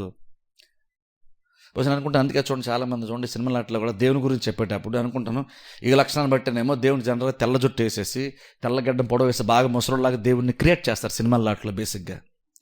ఎందుకంటే బేసిక్ వాళ్ళకి కావాల్సి ఏంటంటే దేవుడు ఎప్పటి నుంచో ఉంటున్నాడు కాబట్టి, బేసిక్ దేవుని యొక్క స్వభావం అలా ఉంటుంది కాబట్టి, ఇలా ఉంటేనే దేవుడు అవుతాడు కాబట్టి, దేవుడు మనం అన్నప్పుడు ఎవరైతే దేవుడు అంటున్నామో ఆయన ఎప్పటి నుంచో ఉంటేనే దేవుడు అవుతాడు. ఓ టైంలో సడన్గా వెలిసేసి సడన్గా ఓ టైంలో మళ్ళీ కొంతకాలం ఎప్పుడో మెల్లగానో లేదా సడన్గానో మరుగున పడిపోతే ఆయన దేవుడు అవ్వడు కదా. బేసిక్ దేవుడు అన్నవాడు ఎలా ఉంటాడని అందరికీ ఉండే ఒక ఆలోచన ఏంటంటే, దేవుడు అన్నాడంటే ఆయన ఎప్పుడు ఉండేటువంటి అన్ని కాలాల్లో ఉండేవాడైతేనే దేవుడు అవుతాడు. బేసిక్ మనుషులందరికీ ఆలోచన ఉంది, అందరికీ ప్రపంచంలో ప్రతి వరకు ఆలోచన ఉంది. అందుకని దేవుడిని మనుషులు ఊహించుకునేటప్పుడు, క్రియేట్ చేసుకునేటప్పుడు ఒక ముసరోడ్లాగా బాగా పండిపోయిన వాళ్ళలాగా తెల్లగడ్డము తెల్ల జుట్టు ఉన్న వాళ్ళలాగా అలాగా ఊహించుకుంటారు దేవుడిని చాలామంది. సినిమా ఫీల్డ్ సంగతి చెప్తున్నాను నేను. వాళ్ళందరూ అలా లేదా బొమ్మ గీసిన వాళ్ళు అలా ఊహించుకుంటారు చాలామంది. ఎందుకంటే ఆయన ఎప్పుడు తరతరాలు ఉండేటువంటి వాడు అనేది స్వభావము ఖచ్చితంగా దైవిక స్వభావం అవుతుంది కాబట్టి, అలా ఉండగలిగేవాడైతే అన్ని కాలాల్లో ఉంటేనే దేవుడు అవుతాడు కాబట్టి చాలామంది బహుశా దేవుని అలాగున్నా ఊహించుకుంటారు. ఇక్కడ భక్తులు అసలు ఈ సంవత్సరాలకు అసలు అంతమే లేదు. సరే, ఇంకో వాక్య భాగం చూద్దాం. యెషయా గ్రంథంలోకి వెళ్దాం ఒకసారి. యెషయా గ్రంథం 57వ అధ్యాయం. చాలా వాక్య భాగాలు చూద్దాం. యెషయా గ్రంథము 57వ అధ్యాయము. యెషయా గ్రంథం 57వ అధ్యాయము 15వ వచనం చదువుతాను. యెషయా గ్రంథం 57వ అధ్యాయము 15వ వచనము నేను చదువుతాను. యెషయా గ్రంథం 57:15. మహాగణుడును మహోన్నతుడును పరిశుద్ధుడును నిత్య నివాసినైన వాడు ఇలాగు సెలవిచ్చుచున్నాడు, నేను మహోన్నతమైన పరిశుద్ధ స్థలంలో నివసించువాడను. సరే, ఇక్కడ గమనించిన ఇక్కడ దేవుని మాట్లాడుతూ నిత్య నివాసి అంటే నిత్య నివాసి అంటే అర్థం ఏంటంటే నిత్యము నివసించేటువంటి వాడు. ఇక్కడ దేవుని యొక్క నివాస స్థలం గురించి మాట్లాడుతూ పరిశుద్ధ స్థలంలో నివసించువాడు అని ఉంది. పరిశుద్ధ స్థలంలో నివసించువాడు అంటే బేసిక్గా దేవుని గురించి, దేవుని యొక్క స్వభావం గురించి మాట్లాడుతూ బేసిక్గా చెప్తున్నా దేవుడు శాశ్వతమైనటువంటి ఒక స్వభావంతో శాశ్వతమైనటువంటి ఒక చోట నివసించగలిగేటువంటి వాడు. ఆ ప్లేస్ ఏదైతే ప్లేస్లో దేవుడు నివసిస్తున్నాడని చెప్తున్నామో, ఈ సృష్టి కంటే ముందే ఉన్నాడని చెప్తున్నాము కాబట్టి, దేవుడు ఏదో సృష్టింపడిన తర్వాత ఈ భూమి మీద లేదా ఆకాశంలోనో ఎక్కడో దేవుడు ఉంటున్నాడని కాదు. వీటికంటే ముందే దేవుడు ఎక్కడో ఒక మండలం ఒకటి ఖచ్చితంగా దేవునికి ఉంది. ఆ శాశ్వతమైనటువంటి స్థిరమైనటువంటి ఒక చోట నివాసం ఏర్పాటు చేసుకొని నివసిస్తున్నటువంటి దేవుడు, నిత్యులైనటువంటి దేవుడు నిత్యమైనటువంటి ఒక చోట నివసిస్తున్నాడు. ఇది కొన్నిసార్లు మన ఊహకు అందదు. ఎందుకంటే దేవుడు నివసిస్తాడు అనుకున్నప్పుడు బహుశా అనుకుంటా దేవుడు పరలోకంలో ఉన్నాడు అని ఏదో ఒక మండలము గురించి, ఒక స్థలమును మనం ఊహించుకుంటాం. కానీ ఉన్న ప్రతీది కూడా సృష్టి మనం చూసేది దృశ్యమైనది అదృశ్యమైనవి దేవుడు సృష్టించిన బైబిల్ మనం చూస్తున్నాం. ఇప్పుడు అలా చూసుకున్నప్పుడు ప్రతీది కూడా దేవుని చేత సృష్టింపబడింది అనుకుని చెప్తున్నప్పుడు, మనం ఆడుతున్నప్పుడు, అప్పుడు సృష్టింపడక మునుపు మరి దేవుడు ఎక్కడున్నాడు? దేవుడు నిత్యుడు అన్నప్పుడు, నిత్యం ఉండేటువంటి వాడు అన్నప్పుడు, ఏది తయారు చేయబడక మునిపే, సృష్టింపబడక మునిపే దేవుడు ఉన్నాడంటే అర్థం ఏంటంటే, దేవుడు ఎక్కడో ఒక చోట ఖచ్చితంగా దేవుడు నిత్యుడైనటువంటి దేవుడు నిత్యమైనటువంటి ఒక స్థలములో నివసిస్తూ ఉన్నాడు. అదే ఇక్కడ భక్తుడు ఇక్కడ మాడుతూ నిత్య నివాసి అయిన వాడు అని ఉంది. నిత్యము నివసించేవాడు, ఆయనకుంటే ఒక చోటు ఖచ్చితంగా ఉంది. అది నిత్యం ఉండేటువంటి ఒక ప్లేస్, అక్కడ ఆయన ఉండేవాడు. తర్వాత ఎక్కడో దగ్గర ఆయన ఈ విశ్వమంతటిని దేవుడు చేశాడు. మన దేవుడు అలాంటి కూడా నిత్య నివాసి. చూడండి, అసలు నిజంగా భక్తులు చూడండి చాలామంది, ఈ మోషే అని కానీ, కీర్తనకారులే కానీ, లేదంటే ఇక్కడ యెషయా అని కానీ, వీళ్ళందరూ దేవుని ఎలా చూస్తున్నాం ఒకసారి చూడండి. మనం దేవుని క్యాజువల్గా ఊహించుకుంటున్నాం, కానీ వీళ్ళు దేవుని గురించి ఇక్కడ వీళ్ళు ఇలా రాస్తున్నప్పుడు, ఇలా మాట్లాడుతున్నప్పుడు, వాళ్ళు స్పెసిఫిక్గా దేవుని యొక్క ఒక లక్షణం గురించి వాళ్ళు ఆలోచిస్తూ దాన్ని అర్థం చేసుకుని ఈ మాటలు మాట్లాడుతున్నారు. ఇప్పుడు అంటే మనం కూడా తెలుసుకోవడం అందుకని ఇంపార్టెంట్. ఏదో మన దేవుడు దేవుడు అన్నప్పుడు ఏదో ఎటువంటి పెద్దగా సీరియస్ ఒక ఆలోచన లేకుండా మనం దేవుని గురించి మాట్లాడుతున్నాం కాదు. మనం దేవుని గురించి మాట్లాడుతున్నప్పుడు, దేవుని గురించి ఆలోచించినప్పుడు ఏదో ఒక స్వభావం ఖచ్చితంగా మైండ్లోకి రావాల్సిందే, సందర్భాన్ని బట్టి. దేవుడు అని మనం అంటున్నప్పుడు మన మైండ్లోకి ఏం రాకుండా బ్లాంక్గా ఉండి దేవుడు అన్నామంటే నీకు దేవుడు ఎలాంటి నీకు సరిగ్గా అర్థం కాలేదని అర్థం. నువ్వు దేవుడి గురించి మాట్లాడుతున్నావు అని చెప్పుకున్నప్పుడు ఖచ్చితంగా నీ మైండ్లో ఆ దేవుని యొక్క ప్రత్యేకమైన స్వభావం ఏదో నీ మైండ్లో ఖచ్చితంగా రావాలి. అలా వస్తే దేవుడికి నిజంగా అర్థమైన అర్థము, అలా ఉంటే నిజంగా దేవుడు ఎలా ఉంటాడో నువ్వు అర్థం చేసుకున్న అర్థము, అది నీ మైండ్లో స్థిరంగా ఉందని అర్థం. ఎప్పుడైతే నీ మైండ్లో దేవుడు అన్నప్పుడు ఏదో ఒక ప్రత్యేకమైన స్వభావం నీ మైండ్లోకి వస్తుందో అప్పుడు మాత్రమే నీ ఆలోచన మారుతుంది, అప్పుడు మాత్రమే నువ్వు చేసేటువంటి కార్యాలు ఒకటి మార్పు వస్తుంది. అందుకే మనం దేవుడని సంబోధిస్తున్నప్పుడు గుడ్డిగా, బ్లైండ్గా ఈ మైండ్లోకి పెద్దగా ఈ ఆలోచన రాకుండా దేవుని ఉచ్చరించడం మీరు చేయకండి. అలా మనం చేయకూడదు. ఊరిని చాలా సందర్భాలు మనం ఊరిని క్యాజువల్గా దేవుని పేరుని ఊరిని స్మరిస్తూ ఉంటాం. ఏమన్నా స్మరించాలి కదండి, స్మరిస్తే మంచిదే కదని అంటాం. కానీ స్మరించు, కానీ వ్యర్థంగా అయితే నువ్వు దాన్ని ఉచ్చరించొద్దు. బైబిల్ ఉన్న మాట అది. వ్యర్థంగా కాదు అంటే అర్థం ఏంటి, ఊరికి జస్ట్ నోట్లో మాత్రం వచ్చినటువంటి మాట అవ్వకూడదు. అది నువ్వు దేవుడి గురించి అన్నప్పుడు అది నీ మైండ్ ఆలోచించాలి. ఏదో ఒక దాని గురించి, ఏదో ఒక కారణాన్ని బట్టి నువ్వు దేవుని గురించి ఉచ్చరిస్తున్నావు లేదా ఆలోచిస్తున్నావు, అప్పుడు నోటి దాన్ని నువ్వు పలుకుతున్నావు.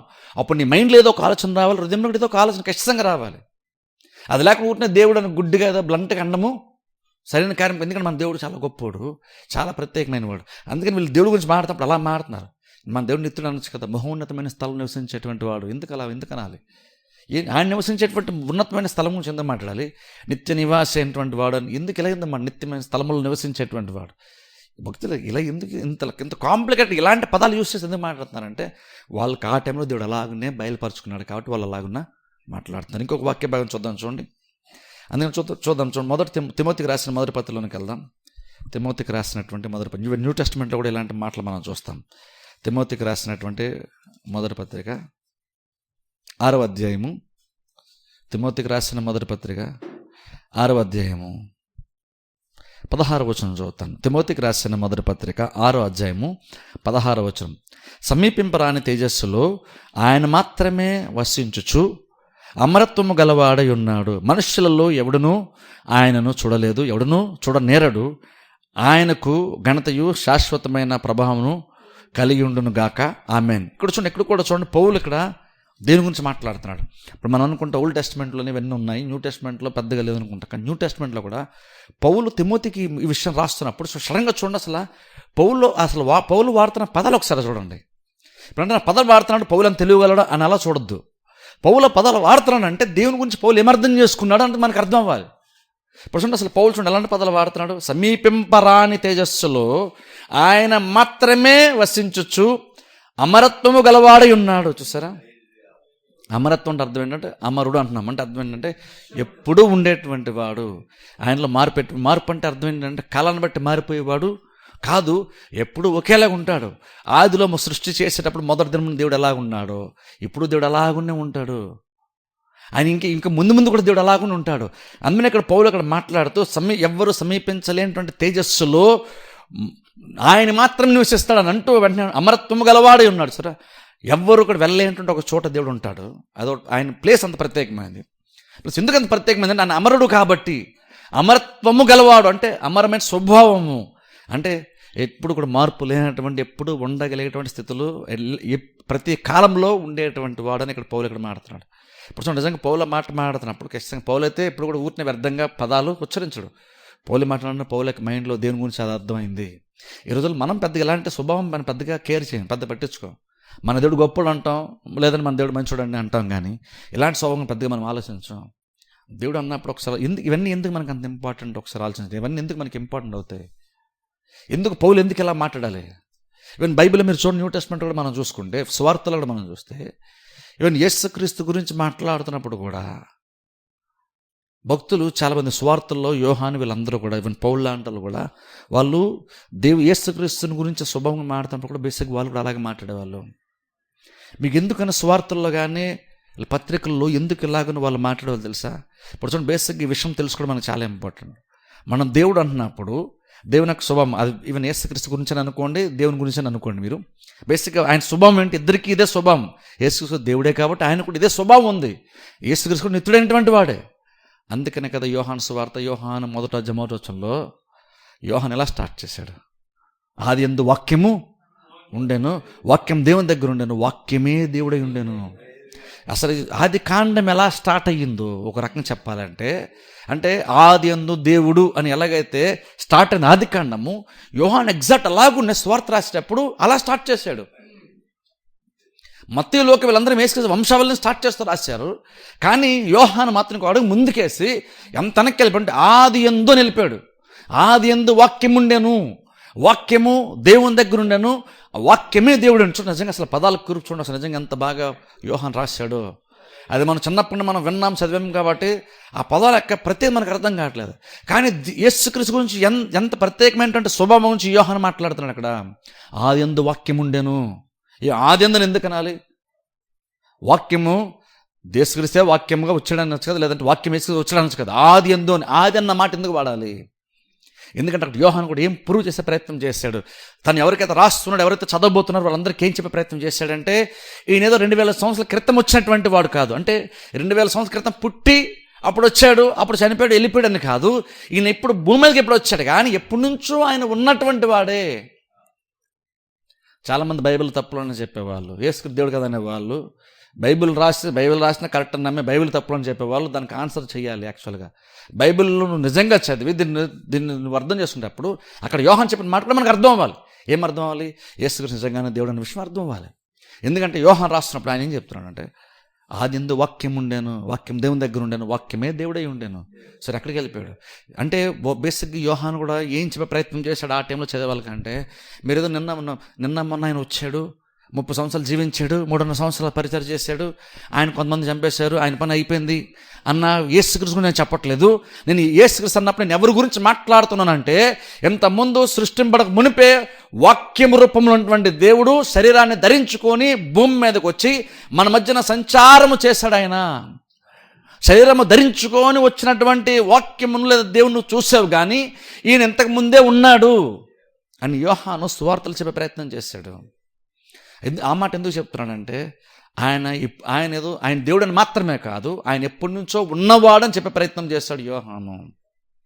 ఇప్పుడు చూడండి, ఎందుకు నిజంగా సువార్తల్లో కానీ పత్రికల్లో కూడా ఎందుకు అలాగ దేవుని గురించి మాట్లాడుతున్నప్పుడు తరతరాలు ఉండేటువంటి వాడు, లేదా నిత్యులైనటువంటి వాడు, స్థిరమైనటువంటి వాడు, శాశ్వతమైన వాడు, ఇలాంటి పదాలు బేసిక్ మీరు ఎక్కడైనా చాలా వచ్చిన బైబిల్ మనకు ఉంటాయి, పాత నిబంధనలు కొత్త నిబంధనలో కానీ. అవన్నీ ఎప్పుడైనా మీరు చదువుతాం గుర్తుపెట్టుకోండి. ముఖ్యంగా సువార్తల్లో కానీ పత్రికల్లో కానీ వస్తే గుర్తుపెట్టుకోండి, వాళ్ళు ఎందుకు పదాలు రాశారు. ఏదో విశ్వాసం గురించో, నీతిని గురించో, పాపం గురించో, ప్రార్థన గురించో, లేదా వేరే విషయాలు ఎక్స్ప్లెయిన్ చేస్తూ కూడా సరిగ్గా అక్కడ మధ్యలో ఒక దగ్గర ఇలాంటి స్వభావం ఎందుకు వాళ్ళు మాట్లాడుతున్నారు. ఎందుకంటే బేసిక్గా చూడండి, ఇది అర్థం చేసుకుని ఎందుకు ప్రాముఖ్యమో చెప్తున్నాను చూడండి. బేసిక్గా చాలామంది యేసుక్రీస్తుని ఎలా చూస్తారు, ప్రపంచం సంగతి చెప్తున్నాను. యేసుక్రీస్తు ఒక మంచి వ్యక్తిలాగా చాలామంది చూస్తారు, మంచి బోధకుడిలాగా చూస్తారు, లేదా అద్భుతాలు చేసేటువంటి ఒక వ్యక్తిలాగా చూస్తారు, లేదా మంచి వ్యక్తిలాగా 10 మందికి మంచిగా బ్రతకాలి, అందరం మంచిగా ఉండాలి, ప్రేమ కలిగి ఉండాలి, అందరం క్షమించుకోవాలి అని ఒక మంచి మార్గాన్ని చూపించే ఒక మంచి బోధకుడుగానే ప్రపంచం క్రీస్తుని చూస్తుంది.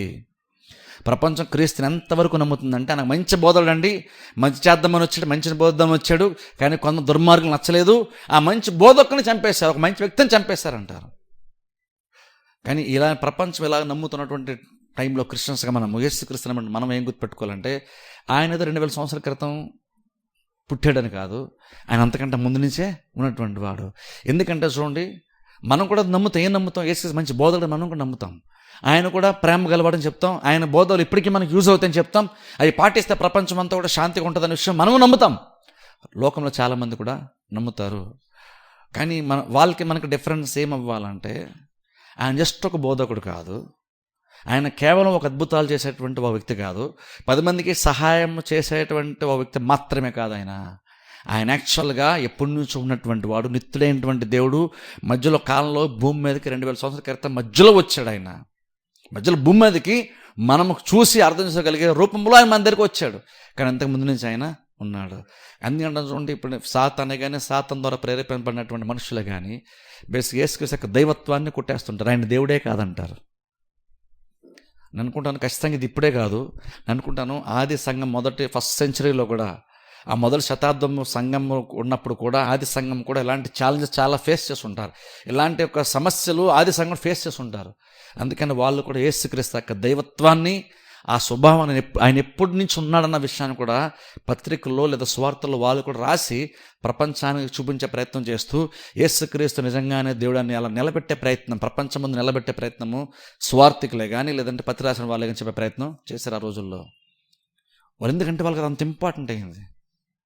ఎందుకంటే ఆయన దైవిక స్వభావాన్ని కొట్టేస్తే ప్రత్యేకంగా ఇంకేమీ లేదు. ఆయన జస్ట్ ఒక బోధకుడు అయిపోతాడు. అలాంటి బోధకులు ప్రపంచంలో చాలామంది వచ్చారు. ఆయన జస్ట్ ఒక మంచి వ్యక్తి అయిపోతాడు. అలాంటి మంచి వ్యక్తులు ప్రపంచంలో చాలామంది వచ్చారు.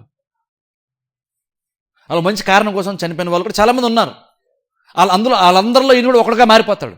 ఆయన కనుక దైవిక స్వభావం ఇది అర్థం చేసుకోకపోతే, ఆయన కూడా కొంతమంది మంచోళ్ళ ఈయన మంచోడండి, కొంతమంది సహాయం చేసిన వాళ్ళు ఈయన మంచి సహాయకుడు అండి, కొంతమంది మంచిని బోధిద్దాం వచ్చినటువంటి బోధకులు ఈయన కూడా ఒక బోధకుల కింద మారిపోతాడు. అందరిలో ఒకరుగా మారిపోతాడు ఆయన.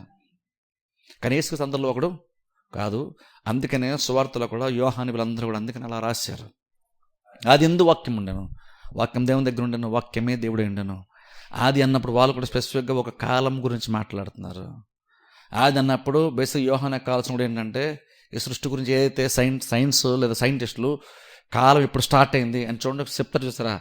భూమి ఇన్ని వేల సంవత్సరాల క్రితం నుంచి ఉందని చెప్తారు చూసారా. ఏదైతే లెక్కేసలో మొదటి రోజు అని స్టార్ట్ చేస్తున్నారో, యోహాను చెప్తున్నాడు అంతకంటే ముందు ఆయన ఆదిలో ఉన్నాడు. ఆది అన్నప్పుడు అంతకుముందు ఏమీ లేదని సైన్స్ చెప్తుంది, లేదంటే మనం కూడా చెప్తున్నాం.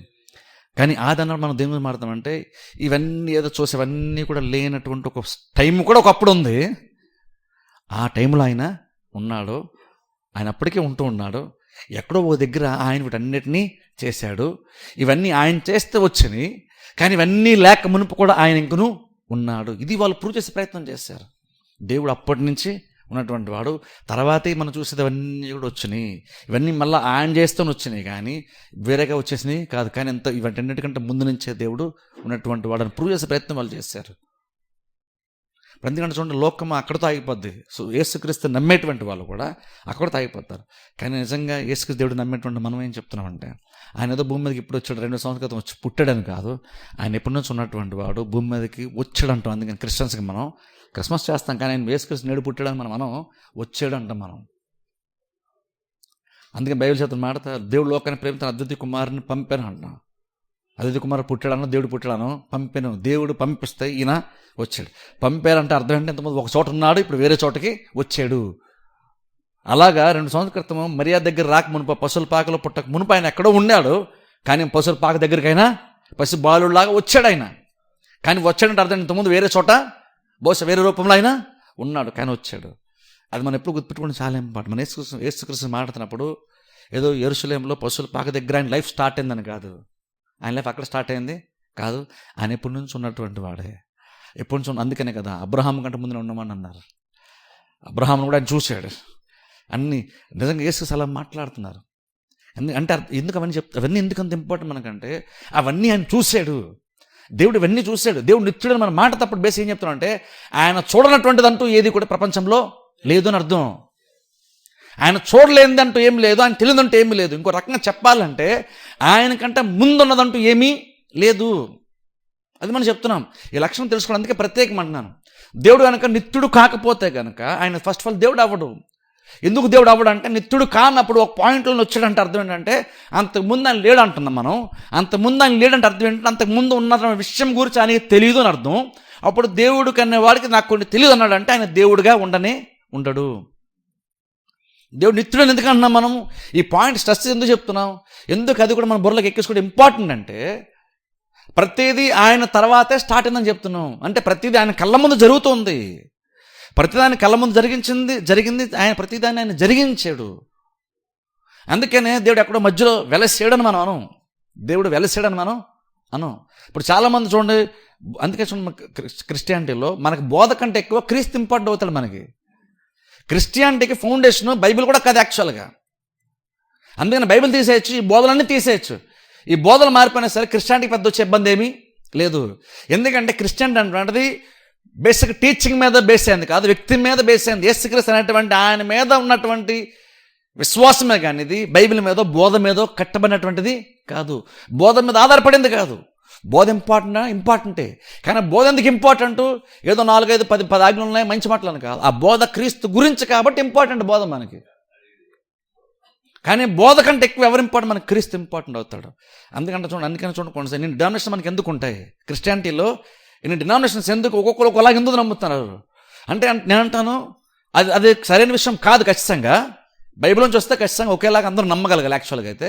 కానీ ఒక్కొక్క డినామినేషన్ ఒక రకమైన కొన్ని పద్ధతులు, రకాలైన నమ్మకాలు, బోధలు ఉన్నాయి. కానీ ఇంకను ఎందుకంటే రకాల బోధలు అంటే మనకి బోధ ఇంపార్టెంట్ కాదు, మనకి వ్యక్తి ఇంపార్టెంట్. ఆ వ్యక్తి యేసుక్రీస్తు. అందుకనే బోధలో మనం అందరం కూడా డిఫరెన్షియేట్ అవుతాం. బోధల్లో మనం అందరూ కూడా బహు చిన్న చిన్న విషయాల్లో ఒక్కొక్క వేరుగా ఉంటాం, కానీ క్రీస్తు విషయాల్లో మాత్రం మనం వేరుగా ఉండం. అందుకనే ఏం ప్రూవ్ అవుతుంది అంటే, అది ఏం ప్రూవ్ అవుతుంది? ఒక్కొక్క సంఘానికి ఒక రకంగా బోధ ఉంది. అది నెగిటివ్ అది పాజిటివ్. ఎందుకంటే మనకి బోధ కాదు యాక్చువల్గా ఇంపార్టెంట్, మనకి క్రీస్తు ఇంపార్టెంట్. బోధను తీసేయచ్చు, బోధ మారిపోవచ్చు, కానీ ఇంకొన క్రీస్తు ఉంటే మనకి అన్నీ ఉన్నట్టే. మనకి ఫౌండేషన్ క్రీస్తు, కానీ మనకి బోధ కాదు. బోధ తర్వాత వచ్చింది. క్రీస్తు వచ్చారు, ఆయన కొన్ని విషయాలు, మంచి విషయాలు బోధించారు. ఆ బోధన బేస్ చేసుకొని అపోస్తలులు పత్రికలు రాశారు, సువార్తలు రాశారు. కానీ అంతకంటే ముందు నుంచే దేవుడు ఉన్నవాడు. బైబిల్ తర్వాత వచ్చింది, కానీ బైబిల్ కంటే ముందు ఉన్నాడు. అందుకని చూడండి, ఇది మనం అర్థం చేసుకోవడం చాలా ఇంపార్టెంట్. ఎందుకంటే చాలామంది క్రిస్టియన్ 2000 సంవత్సరాల క్రితం స్టార్ట్ అయిందంటారు. 2 సంవత్సరాల క్రితం స్టార్ట్ అయింది కాదు.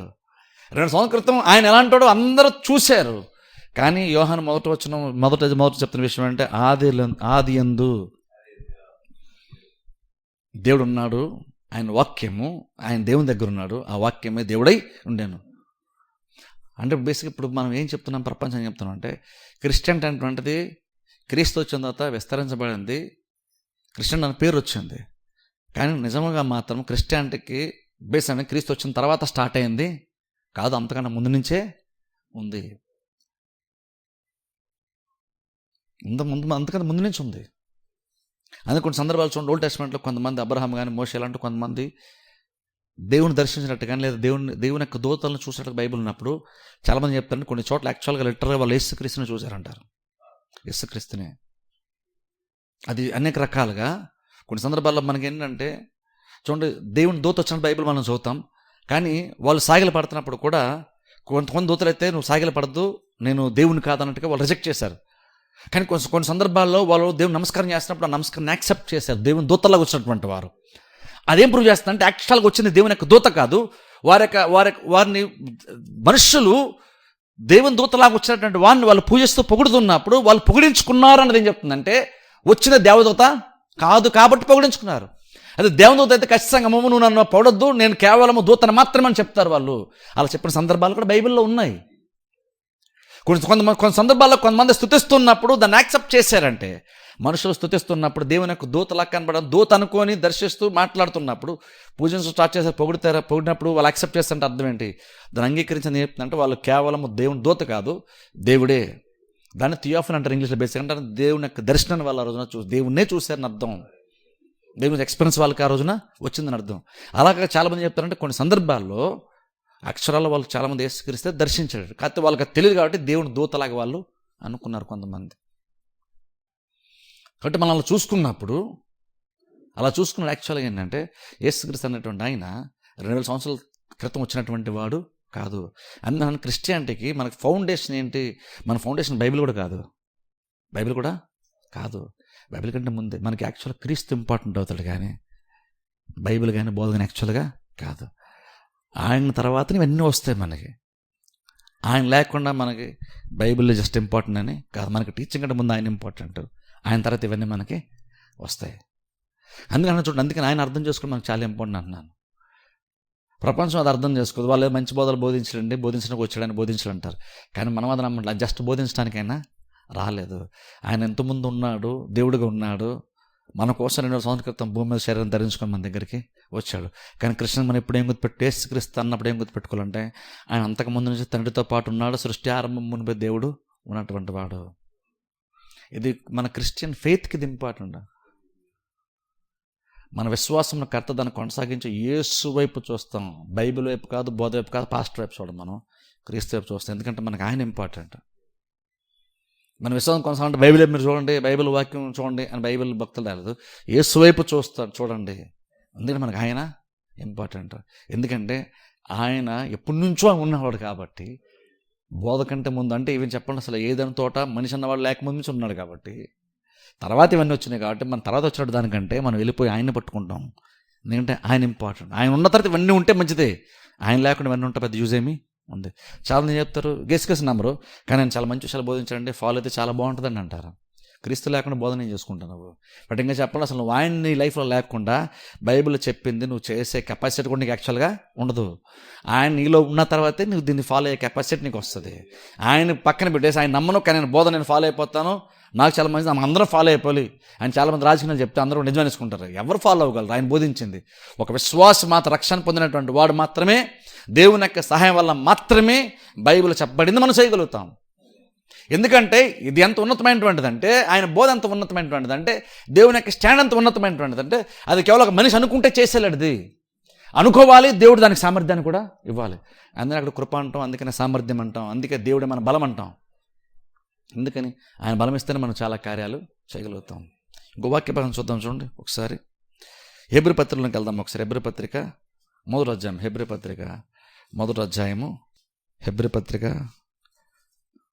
మొదటి అధ్యాయము 10వ వచనం నేను చదువుతాను చూడండి. ప్రభువా, నీవు ఆది యందు భూమికి పునాది వేసేతివి, ఆకాశములు కూడా నీ చేతి పనులే. అవి నశించును గాని నీవు నిలిచుందువు. అవన్నీ వస్త్రం వలె పాతిగిలును, ఉత్తరీముల వలె వాటిని మడిచివేతువు. అవి వస్త్రముల వలె మార్చబడును గాని నీవు ఏకరీతిగానే ఉన్నావు. నీ సంవత్సరములు తరగవు. చూసారా, నీ సంవత్సరములు తరగవు. జస్ట్ ఒకసారి దాన్ని బట్టి ఆలోచన, నిజంగా దేవుడు ఎంత చూసుంటాడు ఒకసారి ఆలోచించండి. మనం అనుకుంటాం ఒక 40-50 years 60 years వస్తే ప్రపంచం అన్నీ చూసాను అనుకుంటాం. కొన్నిసార్లు చాలామంది కూడా ఇప్పుడు ఏం చెప్తారు, కొంతమంది పెద్దవాళ్ళు బాగా ఎక్స్పీరియన్స్ ఉన్న వాళ్ళు, నేను ప్రపంచంలో అన్ని మంచి చెడు అన్నీ చూశాను అంటారు. ఒక 60 years బతికితే అవసరం మనుషులుగా మనకి ఎలాంటి ఫీలింగ్ వస్తుందంటే, నాకు ప్రపంచం అంతా అర్థమైపోయింది, నేను చాలా స్టడీ చేస్తే నాకు చాలా తెలిసిపోయింది అంట. మనం అంటే 60 years కానీ మనకు అంత తెలిసిపోతే ప్రపంచం నీకు అర్థమైపోయింది అంటే, మనుషులకి వ్యవహారాలు, కార్యాలు ఇవన్నీ నీకు మంచి చెడు అన్నీ అర్థమైపోయినాయి అనుకుంటే 60 yearsకే, అప్పుడు ఒకసారి దేవుడి గురించి ఒకసారి ఆలోచించండి. దేవుని యొక్క అండర్స్టాండింగ్ ఎలా ఉంటుందో ఒకసారి ఆలోచించండి. దేవుడు ఎన్ని చూస్తుంటాడు, దేవుడికి ఎన్ని అర్థమై ఉంటాయి, ఆయన సామర్థ్యం ఎంత గొప్పదై ఉంటుంది ఒకసారి ఆలోచించండి. మనం నిత్యుడు అని మాట్లాడుతున్నాం. ఎప్పుడు ఏమీ లేనప్పుడే ఆయన ఉన్నాడు, తర్వాత ప్రతిది వచ్చింది. ఇప్పుడు ఈ స్వభావం ఎందుకు ఇంపార్టెంట్ చెప్తాను తెలుసా? దేవుడు నిత్యుడు అన్న మాట ఎందుకు ఇంపార్టెంట్ అంటే, ముగించేస్తాను జాగ్రత్తలు. అంటే ఎందుకు నిత్యుడు అని మనం చెప్పుకుని, ఎందుకు అది అర్థం చేసుకోవడం ఇంపార్టెంట్ అంటే, ఆయన ఎప్పుడు శాశ్వతంగా ఉన్నాడు అనుకున్నప్పుడు ఆయన ఒకటి చెప్పాడంటే అది చేస్తానని చెప్పాడంటే ఆయన ఎప్పుడు ఉంటాడు కాబట్టి, అది లేట్ అయినా సరే ఖచ్చితంగా దేవుడు చేస్తాడని మనం ఎదురు చూస్తా ఉండొచ్చు. ఎందుకంటే మనుషులు అనుకోండి, నేను చేస్తానంటే సడన్గా వాళ్ళు ఈరోజు ఉంటారు, రేపు ఉంటారు, ఉండరు చెప్పలేం. మనుషులు మారిపోవచ్చు, లేదా వాళ్ళు చనిపోవచ్చు, ఇంకేదైనా జరగచ్చు, చాలా విషయాలు మారిపోతాయి. కానీ దేవుడు కనుక వాగ్దానం చేశాడంటే, ఆయనలో నుండి ఒక వాగ్దానం వచ్చిందంటే, నిత్యులైనటువంటి దేవుడు వాగ్దానం చేశాడంటే ఆ వాగ్దానం కూడా నిత్యమైన ఒక స్వభావం కలిగినటువంటి వాగ్దానమేది. ఎందుకంటే అది నిత్యులైనటువంటి దేవుని నుండి వచ్చినప్పుడు ఖచ్చితంగా అది ఆ స్వభావంతోనే వస్తుంది. మనుషులు మనం కూడా వాగ్దానం చేస్తాం, కానీ మన వాగ్దానాలకు బైబిల్ వాల్యూ వస్తుందా? వాల్యూ వద్దు. నీటి బుడగ లాంటి జీవితం బైబిల్ అంటుంది. బైబిల్ చెప్తాను, మనుషులు మాడుతూ నాస్తిక రంధ్రంలో శ్వాస కలిగిన వ్యక్తిని నమ్మద్దని బైబిల్ ఉంది. ఎందుకంటే మనుషుడు చాలా మంచుడు అంటే, నాకు ఎప్పుడు కానీ హెల్ప్ చేయగలిగే కెపాసిటీ ఉందండి, ఎప్పుడు కానీ హెల్ప్ చేస్తే చాలా మంచుడు అంటావు, మంచుడు. కానీ ఆయన ఎంతవరకు నీతో ఉండగలడు అంటే, ఆయనకు ఊపిరి తీసుకున్నంతసేపు మాత్రం ఉండగలుగుతాడు. అంటే అంత సున్నితమైనటువంటి జీవితం మనుషులదని బైబిల్ చెప్తుంది. గొప్పడు, బలవంతుడు, ఆరోగ్యవంతుడు, మంచిదండి, ఎక్కువ కాలం ఉంటాడు, ఎవరిని మనం అలా నమ్మలేము, ఎవరిని నమ్మలేము. Bible clear చెప్తున్నమాట. ఒకరోజు చెప్పండి, నాస్తిక గ్రంథంలో శ్వాస ఉన్నటువంటి వ్యక్తి నువ్వు నమ్మద్దు. ఎంత చూడండి, అంటే మనిషి అంత అల్పమైన వాడో బైబిల్ చెప్తుంది.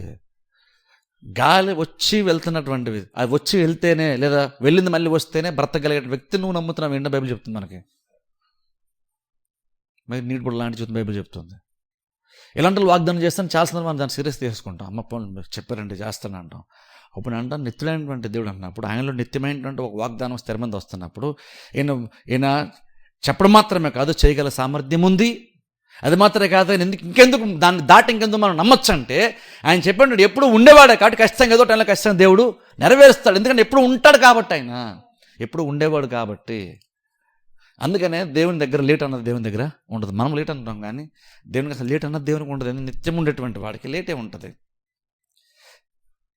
5 సంవత్సరాలు అయిపోయింది అనుకోండి, అది మన దృష్టిలో చాలా లేట్ అయిపోయిందని అంటాం. మనం ప్రార్థన చేసాం, ఒక 7, 8 లేదా 10 years పట్టేస్తుంది అనుకోండి ఒక ప్రార్థనకి జవాబు రావాలని. 10 years అయినా ఇంకా కార్యం జరగకపోతే 10 సంవత్సరాలు అయిపోయిందని ఇంకా జరగలేదని మనం అంటాం. కానీ దేవుడికి అసలు 10 సంవత్సరాలు ఎలా ఉంటుంది ఒకసారి ఆలోచన. సృష్టి ఆరంభం మనకు ముందు నుంచి ఉన్నటువంటి దేవునికి నువ్వు మాట్లాడుతున్న 10 సంవత్సరాలు అసలు ఒక లెక్క దేవునికి.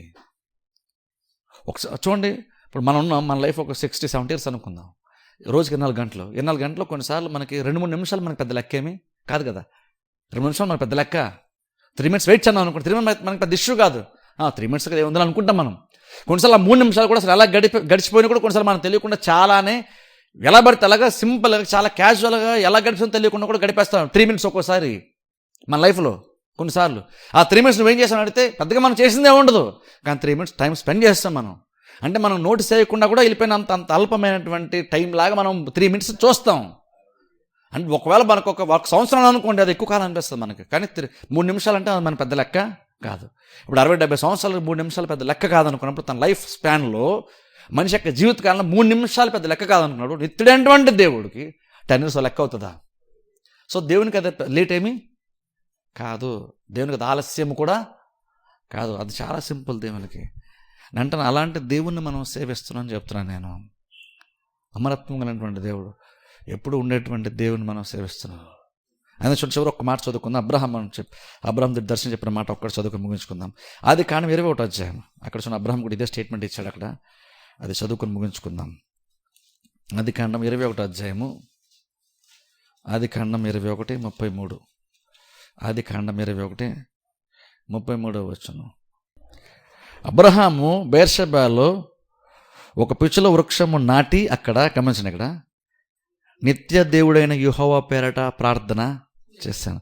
సో అక్కడ యెహోవా పేరట ప్రార్థన చేశాను అంటే సరిపోద్ది. యాక్చువల్గా మనకి పెద్ద లోటు, యెహోవా దేవుని ప్రార్థన చేశాను అనిపిస్తుంది. కానీ అక్కడ యెహోవా దేవుని గురించి అన్నప్పుడు అక్కడ అబ్రహాము స్పెసిఫిక్గా ఎలాంటి దేవునికి ప్రార్థన చేస్తాడు అబ్రహాం అక్కడ అర్థమైంది. అన్నాడు అన్నమాట, నిత్య దేవుడైన యెహోవాకు. సరే, అంటే ఆ టైంలో అబ్రహాము దేవుడు దర్శించుకున్నప్పుడు అబ్రహాం కూడా అర్థమైంది, ఈసారి నమ్మినటువంటి దేవుడు నిత్యుడైనటువంటి వాడు. మనకు తెలుసు అబ్రహాం ఎంతమంది చరిత్ర మనకు తెలుసు. దేవుని నమ్మకం మునుపు ఏదో విగ్రహాలు చేసుకొని అమ్ముకొని బతికేటువంటి వాడు, విగ్రహారాధన చేస్తూ విగ్రహాలు అమ్ముకొని బ్రతికేటువంటి వాడు అబ్రహాము. అబ్రహాంకి ఆ విషయం ఎందుకు బయలుపరచబడింది? అబ్రహాం ఎందుకు మన నిత్య దేవుడు అన్న మాట ఎందుకు అలా మాడుతున్నాడంటే, అబ్రహాంకి ఎంతమంది అన్యుడిగా ఉండి బొమ్మలు చేసుకొని ఆ బొమ్మల్ని అబ్రహాం తయారు చేస్తే అది బొమ్మ అయింది. అబ్రహాం అమ్మితే దేవుడు అనుకుని ఎవరు కొనుక్కొని వెళ్ళి ఇక్కడ నేను దేవుని కొన్నానని దేవుని పెట్టుకుని పూజించేటువంటి టైంలో అబ్రహాంకి అర్థం విషయం ఏంటంటే, నేను అప్పటివరకు విగ్రహాలు చేసి నేను నమ్మేవాడిని, అదే దేవుడుగా చాలామంది కొనుక్కొని దానికి అన్ని పూజలు చేసేవాళ్ళు, అన్ని ఆరాధించేవాళ్ళు, అన్నీ చేసేవాళ్ళు. కానీ ఇప్పుడు నిజంగా నేను ఏ దేవుడిని అయితే నమ్మాను, ఎంతమంది నమ్మినటువంటి దేవుడు లాంటివాడు కాదు ఈ దేవుడు. ఎవరో తయారు చేయబడినటువంటి వాడు కాదు దేవుడు. ఎవరో తయారు చేయబడిన తర్వాత అప్పటి నుంచి ఆ దేవుడు ఉన్నాడని కాదు. నేను ఇప్పుడు నమ్మినటువంటి యెహోవా దేవుడు నిత్యుడైనటువంటి దేవుడు. జస్ట్ అబ్రహాంకి విషయం అర్థమైంది. ఒకసారి ఊహించుకోండి, అబ్రహాం నిజంగా ఆ సత్యము అబ్రహాంని నిజంగా ఎంత బలపరిచింది ఒకసారి ఆలోచించండి. బహుశా మనం ఏమంటారంటే, ఇది చిన్నప్పుడు ఆ పదాలు మనం విని విని విని విని మనకు అలవాటు అయిపోయి అందులో ఉంటే బలం ఏంటో మనం మిస్ అవుతున్నాం. దాని టేస్ట్ మనకు తెలియట్లేదు, దాని ప్రత్యేకత మనకు అర్థం కావట్లేదు. కానీ అబ్రహాము తెలిసింది, ఆ టైంలో అబ్రహాము తెలిసింది, నేను ఇప్పుడు నమ్మినటువంటి దేవుడు మామూలు దేవుడు కాదు. నేను చేయడం ఆపేస్తే దేవుడు లేడని కాదు, నేను చెడు స్టార్ట్ చేస్తే దేవుడు తయారైపోయాడని కాదు. నిత్యుడైనటువంటి వాడు, ఎప్పుడు ఉండేటువంటి వాడు. ఆ దేవుడు నేను ఎక్కడ ప్రార్థన చేస్తున్నాను. ఎంతో వేరే వేరే వాటికి అల్పమైన వాటికి చాలా చేశాను, ఎక్కువ నేను నిత్యమైన దేవుడు నేను ప్రార్థన చేస్తున్నాను. దేవుడు ఎలా అంటాడు అంటే, ఎప్పుడు ఉండేవాడు. అబ్రహాం నిజంగా అనుకున్న అబ్రహాం నిజంగా ఆ మాట, ఆయన నమ్మినటువంటి యెహోవా దేవుడు నిత్యుడు అన్న మాట, నిత్యమైనటువంటి స్వభావంతో ఉన్నటువంటి వాడు నా దేవుడు అని అర్థమైనప్పుడు అబ్రహాం నిజంగా ఈ దేవుని ఎంత అప్రిషియేట్ చేస్తుంటాడో, ఎంత హ్యాపీ ఫీల్ అయి ఉంటాడో, అదంత ప్రత్యేకమైన ఫీల్ అయి ఉంటాడో, ఎంతగా అబ్రహాం దాన్ని బట్టి తన లైఫ్ని చూసుకున్నప్పుడు ఆయనకి ఎన్ని విషయాలు అర్థమైనాయో. అంటే ఏమని అర్థం ఉంటుంది అబ్రహాంకి? నిత్యుడంతుడు అబ్రహాంకి అర్థమైందంటే నేను అనుకుంటాను, అంటే అబ్రహాం చాలా విషయాలు మైండ్లో తిరిగి ఉంటాయేమంటే, అంటే నేను దేవుడు నమ్ముకోక మునిపే, నేను దేవుడని విగ్రహాలు చేస్తున్నప్పుడే ఈ దేవుడు ఇంకా ఉన్నాడు, అప్పటి నుంచి దేవుడు నన్ను చూస్తూనే ఉన్నాడు. నేను ఆ దేవుని సేవించక మునుపు, ఆ దేవుని తెలుసుకోక మునుపు, దేవుడు అనుకుని వేరే వేరే వాటి వెనకాల వెళ్తూ వేరే వేరే వాటిని పూజిస్తున్నప్పుడు ఇంకనూ ఆయన దేవుడుగా నన్ను చూస్తూనే ఉన్నాడు. నేను పుట్టక మునిపే ఆయన ఇంకా ఉన్నాడు. అప్పుడు ఎలాంటి దేవుని నమ్ముకుంటే నా గురించి ఎంత బాగా తెలుస్తుంది, ఎంత అర్థమవుతుంది నేను ఆయనకి. అందుకని అబ్రహాము అంత విశ్వాసంలో బలంగా ముందు కొనసాగడానికి కూడా అనేక కారణాలు ఇది కూడా ఒక కారణం ఖచ్చితంగా. అందుకని నేను యెహోవా దేవుని ప్రార్థన చేస్తాను అనుకోండి, నిత్యుడైనటువంటి యెహోవా దేవుని నేను ప్రార్థన చేస్తాను. మనం ఎప్పుడు అలా అనుకో, ఒకవేళ మనం అలా జస్ట్ మన డైలాగ్ అది అంతే మనకైతే.